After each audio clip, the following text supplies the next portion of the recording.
جالستهم زيادة، والنخبة التي يترنمون عنها هي نخبة العلماء الحقيقيين، القادة الحقيقيين لهذه الأمة هم علماؤها، هم دعاتها، لا الملحدين ولا الليبراليين ولا الشيوعيين. هؤلاء لا يصلحون لأن يتقدموا، لابد من تأخير ما أخرته الشريعة وتقديم ما قدمته الشريعة لمن شاء منكم أن يتقدم أو يتأخر. عثمان بن عفان لما أراد البعض خلعه قال: قميص ألبسنيه الله فلا أخلعه فتكون سنة، وإلا فيخرج 5 من هنا اخلع و10 من هناك، أو 1000 هنا و1000 هناك، يطالبون بالرحيل فيرحل الرئيس. هذه همجية بكل معاني الكلمة لا يقرها عقل ولا فطرة ولا شريعة. قبل ذلك مسألة الرحيل ومسألة ترك المنصب وتتركه لمن؟ المسألة واضحة وبينة، الخلاف ليس بيني وبينك، خلاف بين الطيبين الصالحين. ده ناس بتتواطأ مع أعداء الإسلام والمسلمين، ولذلك من غمض عليه الأمر والموقف يسأل نفسه في أي خندق تقف وفي أي مكان تكون. الحيات مع الحيات، والعقارب مع العقارب، والحمام مع الحمام. ويوم يعض الظالم على يديه يقول: يا ليتني اتخذت مع الرسول سبيلا، يا ويلتى ليتني لم أتخذ فلانا خليلا، لقد أضلني عن الذكر بعد إذ جاءني وكان الشيطان للإنسان خذولا. هنا فريق يطالب بالعودة لشرع الله، لكتاب الله ولسنة رسول الله صلى الله عليه وسلم. وهنا فريق فيه الأمريكان وفيه اليهود، فيه الشيوعي وفيه النصراني، فيه الملحد وفيه الشيوعي. فاختر لنفسك لا أقل من أن تقف موقف كعب ابن مالك يوم تبوك رضوان الله عليه لما تخلف، يقول: ويحزنني أني لا أرى إلا رجلا مغموسا عليه في النفاق. هذا هو الذي جلس معهم لما انطلق النبي صلى الله عليه وسلم والركب لقتال الروم. ما الذي جلس في المدينة؟ يقول: ويحزنني أني لا أرى إلا رجلا مغموسا عليه في النفاق. فأنا في أي خندق أقل؟ أنا مع أبناء التيار الإسلامي.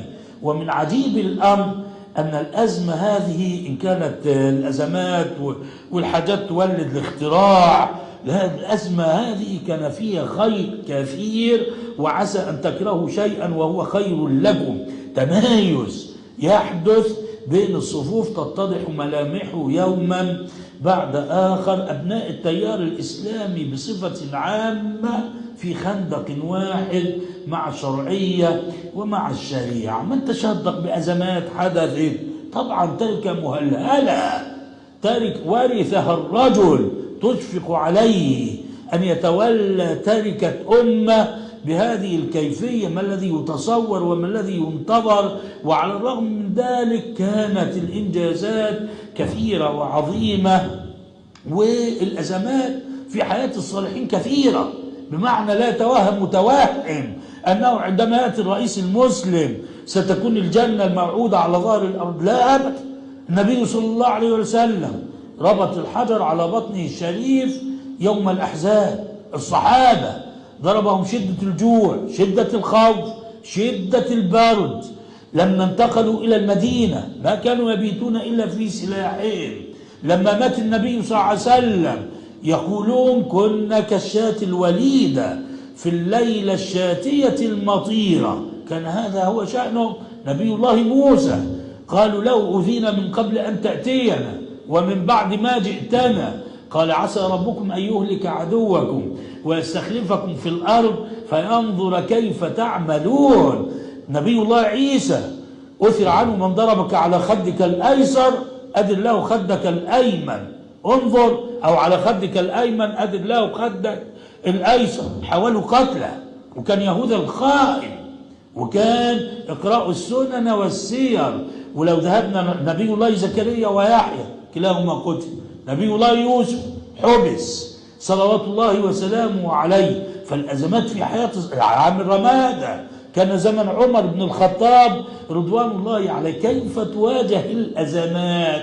بتقوى لله، بإحسان المسير إلى الله، ونحن نستبشر الخير، بشر ولا تنفروا، والواقع يصدق. من شاهد ميدان ربع العدوية لابد أن يستبشر. هذه الجموع التي اجتمعت نساء ورجال وكبار وصغار، أنا ذهبت حقيقة لم أصدق نفسي كيف يقفون بالليل وبالنهار طوال هذه الأيام. البعض توهم أنهم سيقفون ساعة ويرحلون وتنتهي الأزمة والمشكلة، أبدا، ليل نهار يقفون بالآن. دعوات صالحات بإذن الله تعالى سيدبر الكسر، سيرحم الضعف. لما سئل علي بن أبي طالب كما بين السماء والأرض قال دعوة مستجابة. صحيح البيانات ستصدر وأنتم تجتمعون جزاكم الله خيرا، ودولة مضيفة أيضا جزاها الله خيرا، وبيانات تصدر هنا واجتماعات هناك وتعاون على البر والتقوى، كل ذلك ووقفات وتظاهرات، ولكن الخير لا يقتصر على ذلك. وإلا فنبي الله إبراهيم قذف في النار قال حسبي الله ونعم الوكيل، كانت النار بردا وسلاما عليه. محمد بن واسع كان مجاب الدعوة، إذا رفع أصبعه في الغزو استبشر القادة في جيوش ضرارة وفي تفكيرات واستراتيجيات، وكل ذلك خذ بأسبابه، لا تهمل شيئا ولا تحقر من المعروف شيئا. وفي ذات الوقت نحن في زمن، في شهر أنا أعتبره فرصة كنا نحتاج حقيقة أن تجتمع الأمة بهذه الكيفية، صلاة وصيام، نتشبه بالسلف الصالح، نستمطر رحمة ونستدفع نقمة. كان بعض العلماء يقول إني لأعلم متى يستجاب لي، قيل له ومتى يستجاب لك؟ قال إذا فتح لي في الدعاء. وقال الذين كفروا لرسلهم لنخرجنكم من أرضنا أو لتعودن في ملتنا، فأوحى إليهم ربهم لنهلكن الظالمين ولنسكننكم الأرض من بعدهم، ذلك لمن خاف مقامي وخاف وعيد. قال واستفتحوا أي أذن لهم في الدعاء على من ظلم، فخاب كل جبار عنيد. وفي حديث معاذ واتق دعوة المظلوم فإنه ليس بينها وبين الله حجاب. عدد النساء في ربع العدوية أكثر من عدد الرجال. حقيقة تدخل لابد وأن تستحي، لابد وأن تنكسر. كيف اجتمعوا؟ ملايين ما شاء الله لا قوة إلا بالله. خط غرب مطروح من برج العرب حتى السلوم الصعيد، يعني اجتماعات مرحومة بفضل الله. النساء يقفن هكذا طوال حتى أثناء الظهر. ده هذا موقف مهيب يقع من الله بمكان، والله حتى لو كانوا قلة، وإلا فهل تنصرون وتدعون إلا بضعفائكم؟ فالدعوات الصالحات يرفعها ربنا دون الغمام، ويقول وعزتي وجلالي لأجيبنك ولو بعد حين.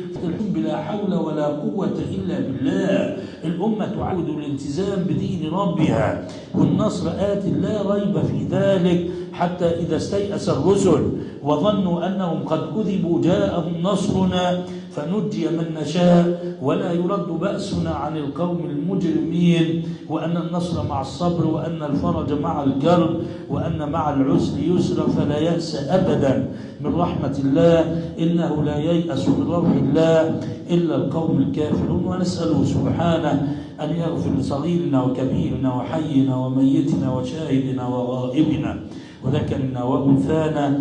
اللهم من أحييته منا فأحيي على الإسلام، ومن توفيته منا فتوفه على الإيمان. وجزاكم الله خيرا، والسلام عليكم ورحمة الله وبركاته.